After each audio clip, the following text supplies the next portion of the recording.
Hey guys, welcome back. I am Jason Salyer, and this is... I'm Jason, Colorado Mountain Man Survival and the Survival University. And we are here on top of the mountain, nearly 10,000 feet, and it was snowing this morning. It's June, middle of June, and it's snowing. So That's rare. We don't always get snow in June. Maybe I'm not prepared enough, but I'm not freezing, so it's not too bad. It's a really, really cool place, and it's a really awesome school here. But we were discussing earlier today about the situation in the Amazon, and I wanted to kind of know what Jason's thoughts were on that. There were some kids. Was it 4 kids? It's 4 kids. Four kids. 4 kids. The airplane that crash landed. All the adults perished in the crash, unfortunately. Yeah. I just learned about it recently from news that contacted me, wanted to interview, but I was too slow getting back to them. Yeah. But yeah, so they've just have been found, 4 kids. They're all siblings, ranging from like 1-year-olds to 14. So it's like 1, 7, 9, and 14 or something like that. That sounds right. Don't know a huge amount of information about it, but after 40 days, over a month, right? They've been discovered. They were a little bit thin, but they made it. So which is crazy, incredible, because you think about, like, you know, people that watch about your kids, your little kids, right? If your kids are grown, think about when they were little. If you were to drop them off in the Amazon, what are their chances of survival after a month? Right. It's here. I mean, honestly, the majority of the kids in the U.S. would not make it. They would certainly struggle. Dehydration, starve. Right. Yeah. We don't teach them these life skills. You know, when I grew up in the small town of Cripple Creek, right over the hill, we had a survival class in school. Really? Yeah. That's cool. I mean, it was very basic, but you know, it's really kind of what I think sort of maybe what kickstarted what I do now. But we don't teach the majority of the kids. I have noticed an influx of people teaching their kids these skills or bringing them out here. We got a full kids program.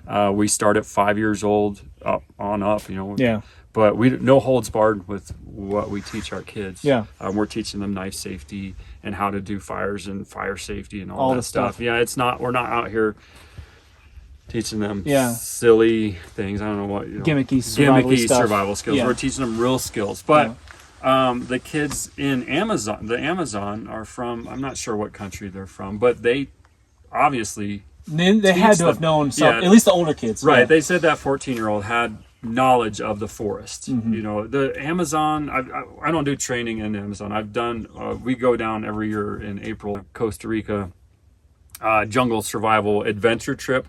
I link up with the locals down there, and we go off into the jungle and we do some skills. Costa Rica is not the Amazon. They have very similar dangers, but probably not the same things. And their forests are vastly different than ours here. The water's a lot more dangerous out there. You know, you've got a lot more bacteria and viruses in the Amazon that I'm aware of. Maybe not so much in Costa Rica, but it's still a concern. From what I know from when I was in the jungles, there's a huge amount to eat if you know what you're looking for. If you know. Yeah, but the layman or somebody with zero training is going to walk out in the jungle and have no idea. There's, you know, a lot of the trees, what you can eat is way up in the top of the canopy, 40, 50 feet up. You can hardly see it. So you don't know by looking at the top of the tree. You have to know what the tree looks like at the bottom. Right. So you're not looking for the fruit or the the palm leaves or whatever. So local knowledge is going to be knowledge key. is huge. You know, being able to figure out where to get the fish and the fruits and whatever. So those kids, at least the older ones, had knowledge of the forest. Out here, totally different climate, different foods. Most people walk around out here and all they see is weeds. Yeah. And all these weeds have a use. Colorado, the majority is medicinal, but there is a lot of edible plants out here. My personal opinion, you can't sustain yourself indefinitely just on there's just not the plants. Well, you have to have the complete proteins. You know, you have to eat a multitude of different plants to get those proteins. This is not a lush tropical environment where there's fruits growing everywhere. I mean, you might find some like raspberries and stuff and things like that, but it's pretty minimal. Yeah, you're gonna have to learn how to procure food other ways. You gotta, trapping, hunting. Gotta kill things. Yeah, you gotta kill things, unfortunately. In this environment. Maybe if you're in lower elevation, Midwest, but Colorado is not Midwest. I really believe that this is one of the hardest environments resource wise. Sure.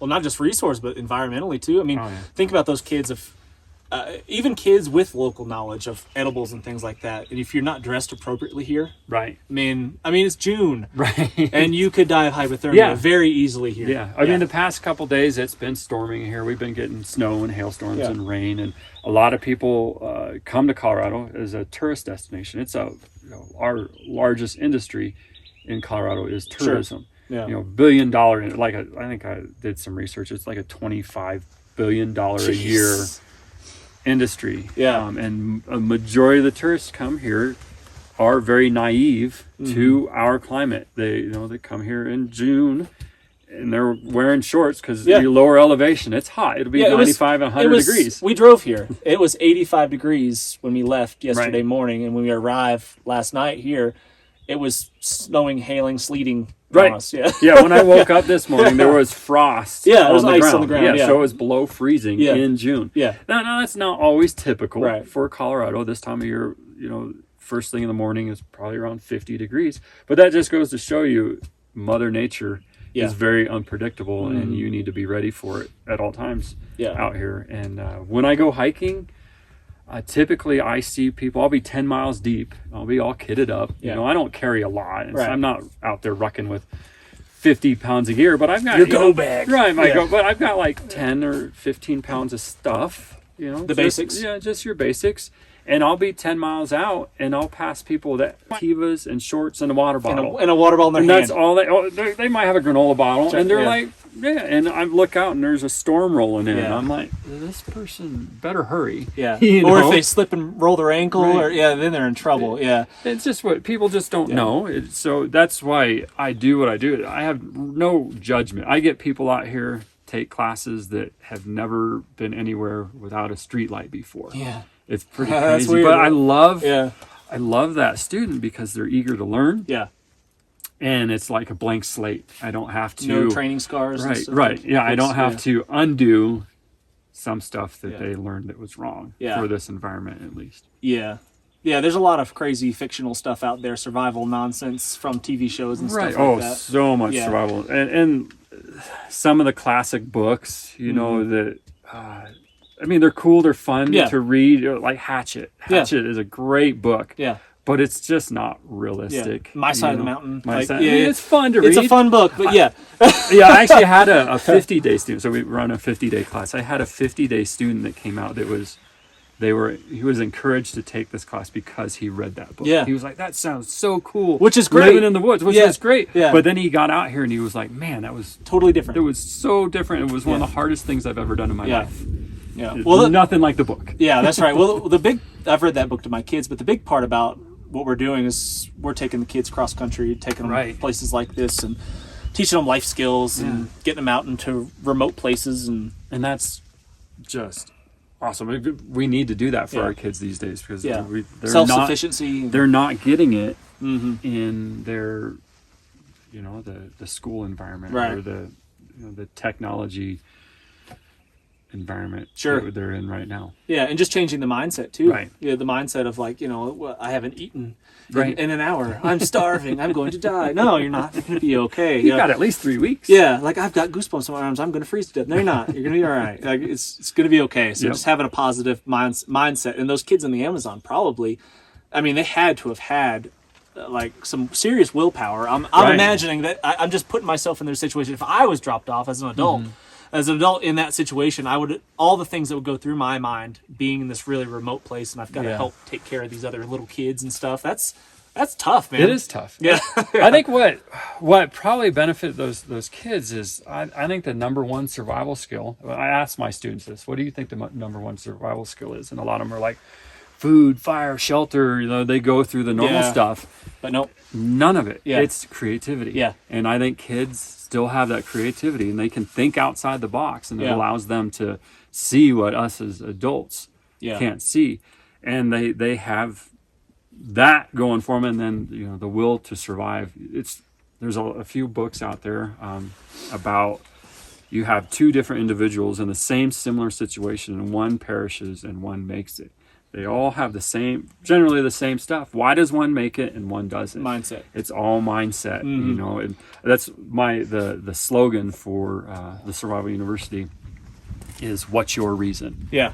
What's your reason to get back home? Yeah. What's your, is it your significant other? Is it your kids? Is it your dog? Is it your pet goldfish? Do you have a golf game coming up? Yeah. Everybody's reason is different. It doesn't matter what it is. Hold on to it. That's your reason. Yeah. And that's what you use to get back home. Yeah, like I always say, I'd take a novice beginner Right. that knows nothing but has an upbeat, positive outlook on life Absolutely. and is willing to do whatever it takes that it's necessary, over the expert that's just, Right. Debbie Downer. Yeah. I don't want that guy. I want the guy that's just going to be willing to do whatever's necessary and happy to do it. Everybody can learn the skills. Well, almost everybody can learn the skills. Not everybody can handle the mindset or learn that mindset. Agreed. Yeah. What do you think in this area, since this is your turf and this is what you probably know the most about since you grew up here, in this area, what do you think the number one struggle would be for kids in that situation? That's similar. If we transplant those kids into this situation, this area, what do you think the number one struggle would be? Well, a month out here. I mean, there's a lot that's a little bit more difficult, or a lot more difficult out here. Biggest thing is our environment, the temperature. It's going to be cold. You can get hypothermia at 40, 50 degrees. So if you can't build a fire and build an effective shelter, it's going to be tough. Yeah. Maybe for a day, maybe for 2 days. Yeah. But after that, I all my students, I tell them that Colorado is very difficult to build a very weather-resistant shelter. So everybody should bring a tarp when they're going into the backcountry in Colorado, something that they can throw up an expedient shelter. You just don't have these giant palm leaves and stuff to make shelters. Yeah, right? and like I've built shelters out in the Midwest, and you walk 4 feet, and there's lots of leaves. It doesn't. I could put 4 feet of leaves on top of this shelter in a small diameter around this. I don't even have to walk very far. It'll take you 20 minutes to gather 3 feet of leaves to put on the top of this thing. In Colorado, in our environment right 6 here, acres. It's gonna. You're 6 acres. It's gonna take you half the day, if not more, to put enough leaves on here. The other challenge out here is we have a short growing season. This is really kind of an arid climate where we're at. There's really not a huge amount of food here. There's not enough vegetation here to feed you, so you're not going to survive a long time off of the plant life. You're going to have to hunt. Or eat your dog. Or eat your dog. You eat your dog. You're probably tasty. But really, hunting is difficult too. Really difficult, unless you've got a firearm. Right. Yeah. What you're going to need... Even with a firearm, how often do you go hunting with a firearm and come back skunked? 20, or we'll say like 80% of the time. Most of the time. Skunked. Yeah. Most of the time you come back with nothing. Yeah, even with a firearm. Right. So you need to learn trapping. Let's say trapping is illegal in Colorado, but you're ridiculous. But in a true survival situation, that doesn't matter. Right. You've got to eat. Screw it. So and it doesn't really take much. It's situational awareness. You got to pay attention to your environment. What are the animals doing? And just know a couple different traps. And that's what we teach on our basic classes. Our 5 day. We have a 5 day and 3 day, whatever. But really, what we're doing out here is we're teaching people. We do a little bit of everything with all the different instructors I come in, but my primary focus is how do you look out into the environment and around you and recognize that everything you need is out here. Yeah. How do you solve the problem? Yeah, you just have to solve the problem. Yeah. Yeah, I always say the same thing. People talk about advanced survival and basic survival. It's all the same. Right. It's just different ways of solving the same problems. Right. Yeah. Yeah. Some more creative than others, but it's all solving the same problems. Don't freeze to death. Right. Get a drink of water. Yep. Yeah. Don't starve. Right. That's pretty much it. Find your way out of here. Yeah. Yeah. So you're aware of the rule of threes. Right. I'm sure 3 minutes without oxygen, 3 hours exposed to the elements, 3 days without water, 3 weeks without food. Typically people... Give or take. Give or take. But we skip over the first one. I Yep. do in my classes because it sounds corny at first, but it's 3 seconds without hope. Yeah. So if you lose your mental game, you've lost it all. Nothing else matters. Yeah. So that's the what's your reason. But the majority of my clients that come out here, and I get a big adventure client base. I mean, a lot of tourists that come to Colorado, a lot of entrepreneurs and high-end clients come out here. They love to go out here and play, and they love to go ski, backpack, all the things that Colorado has to offer. And I would say probably 90% of the people that come out here to go play, 90% of them do not have medical training. That is 3 minutes without oxygen. Right. So that's not the Just cool. knowing how that's to not, tilt right. someone's head to get. Yeah, most people don't. That's know not that, the. Well, I mean, CPR. There's only so much you can do for CPR in the backcountry. But how do you fix a broken leg? How do you fix somebody that fell and has a laceration or whatever? All those medical things. It's not the cool, fun. I've done medical training. We have an off-grid medical program through Off-Grid Medic and the Wilderness First Responder class, which is probably how do I want to put it? That class is the most enjoyable for me to take as a student. I really enjoy taking that class because we mix it with bushcraft and survival and what I do with the training. And you're learning real medical skills. You're learning. My instructor for that has been a paramedic since 1998, nationally recognized, and before that he was a Navy Corpsman combat medic. So he's got a lifetime of medical training, and he's up to date on all of his medical training. So we're not just winging it out here and going, I think we're going to put a stick on this and make it better. We're actually teaching you real medical skills in a wilderness environment where you have to improvise using what's in Mother Nature or what's in somebody's backpack. And you have to think outside the box, and it's super fun. But so many people don't have those skills, and they're out here all the time, and they find themselves in trouble.